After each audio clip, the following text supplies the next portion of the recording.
Chez GoTopTech, on vient de tester la Lenovo IdeaPad Pro et dans cette vidéo, on va vous dire ce qu'on en pense honnêtement. Et si ce produit vous intéresse, sachez qu'on a mis son lien avec son meilleur prix juste en dessous de la vidéo. Cette tablette est fournie avec un stylet, un câble USB-C, un mode d'emploi, ainsi qu'une aiguille d'éjection pour le port micro SD. Ses dimensions sont impressionnantes, 29 cm de haut pour 19 cm de large. Elle est en revanche très fine avec son épaisseur de seulement 6,2 mm. L'écran mesure quant à lui 12,7 pouces et est entouré de bordures de 8 mm, ce qui offre une bonne prise en main. La structure de la tablette est un monobloc en métal avec d'excellentes finitions. Globalement, elle nous a semblé très solide, mais elle pèse tout de même un poids élevé de 620 grammes, ce qui la rend moins adaptée pour une utilisation nomade. De plus, ses larges dimensions rendent parfois difficile la navigation sur l'écran. Sur la tranche droite, on retrouve les boutons de volume. La tranche gauche intègre quant à elle une zone magnétique pour poser le stylet, ainsi que deux connecteurs pour fixer le clavier. Sur la tranche supérieure, il y a le bouton d'alimentation, un port micro SD et deux sorties audio. Quant à la tranche inférieure, elle a une entrée USB-C et deux autres sorties audio. Enfin, à l'arrière de l'appareil, on retrouve une autre surface magnétique pour fixer le stylet et un unique capteur photo. Ce capteur n'est que très légèrement proéminent, ce qui permet à la tablette de rester stable sur une surface plane. Enfin, précisons que cette tablette est certifiée IP52, elle ne peut donc pas être immergée dans l'eau. Voilà pour le design et les accessoires. Passons maintenant au logiciel. La configuration de l'IdeaPad Pro est simple. Il faut notamment définir la langue et la région, se connecter au réseau Wi-Fi, accéder à son compte Google, effectuer une vérification en 2 étapes, configurer l'IA Gemini et définir un mot de passe.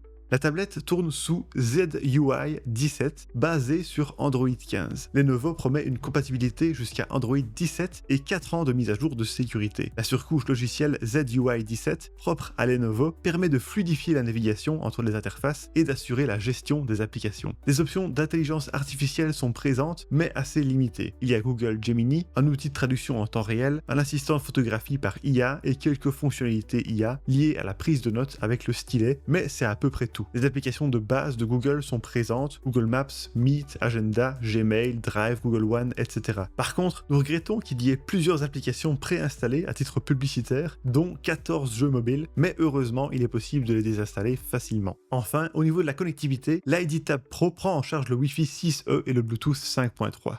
Parlons maintenant de la qualité de l'image et du son. L'écran LCD de 12,7 pouces a une définition 3K et une haute résolution de 273 points par pouce. Le taux de rafraîchissement peut quant à lui monter jusqu'à 144 Hz. Globalement, nous avons trouvé l'écran de cette tablette très correct. Il supporte même le HDR10+ et Dolby Vision. Cependant, durant nos tests, nous avons trouvé que l'écran manquait de luminosité. Elle monte seulement jusqu'à 400 nits, ce qui est assez peu. Ça ne pose pas de problème en intérieur, mais en extérieur, la lisibilité est fortement réduite, en particulier au soleil. De plus, nous avons trouvé que les couleurs manquaient de chaleur et de profondeur. Concernant la qualité sonore, elle est bonne mais pas excellente. Grâce aux 4 haut-parleurs JBL certifiés Dolby Atmos, le son restitué est relativement riche et puissant, mais nous avons trouvé que les basses manquaient de profondeur. En bref, la qualité audio est plus que suffisante pour regarder des vidéos YouTube, mais il est préférable de connecter des écouteurs ou une enceinte si vous voulez être immergé dans un film ou un morceau de musique.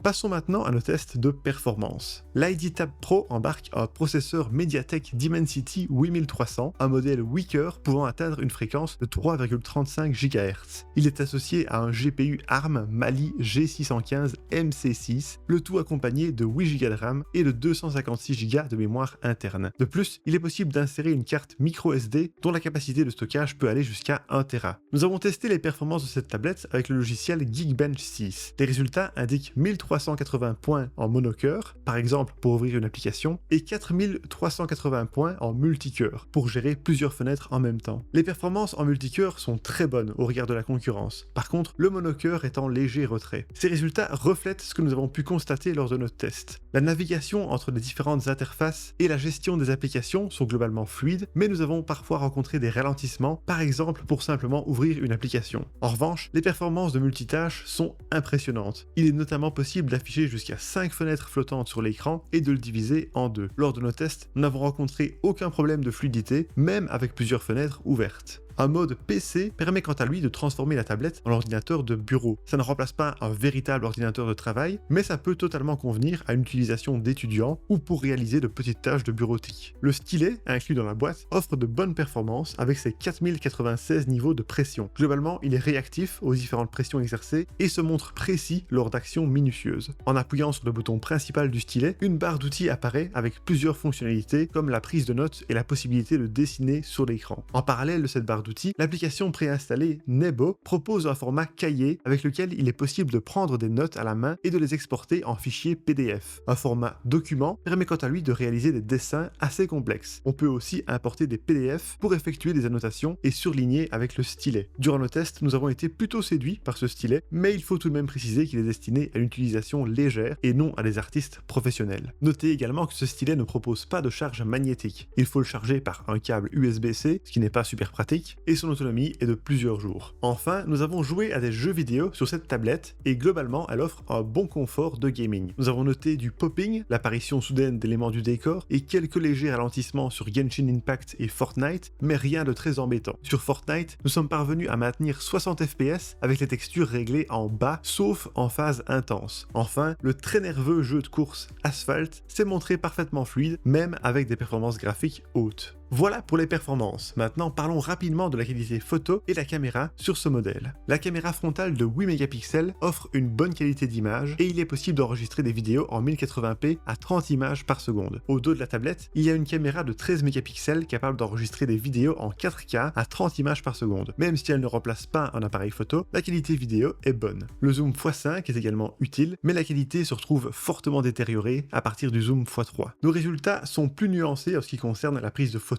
et de vidéos dans l'obscurité. En conditions de faible lumière, les vidéos affichent des zones granuleuses et floues, tandis que les sources de lumière sont souvent entourées d'un halo. Les photos prises durant la nuit offrent un meilleur rendu, notamment en gérant mieux les sources de lumière. De plus, le flash permet de prendre des photos relativement nettes dans le noir, mais il faut rester proche du sujet photographié. Il y a aussi un scanner de documents pratique et efficace. Et pour terminer ce test, parlons de l'autonomie. l'ID Tab Pro a une vaste batterie de 10 200 mAh qui supporte la charge rapide jusqu'à 45 watts. Avec un chargeur 65 watts, nous avons récupéré 25% de batterie en 30 minutes et nous avons réalisé une recharge complète en 1 heure et 17 minutes. On peut donc dire que la recharge est assez rapide. L'autonomie est également bonne. 1 heure de visionnage sur YouTube, avec la luminosité réglée à environ 25%, a consommé seulement 8% de batterie et une demi-heure d'usage mixte a entraîné une perte de 4%. Par contre, une session de jeux vidéo d'1 heure a été plus gourmande avec 23% de perdu. En résumé, l'autonomie de cette tablette est d'environ 4 jours en considérant une utilisation modérée et sans jouer à des jeux vidéo.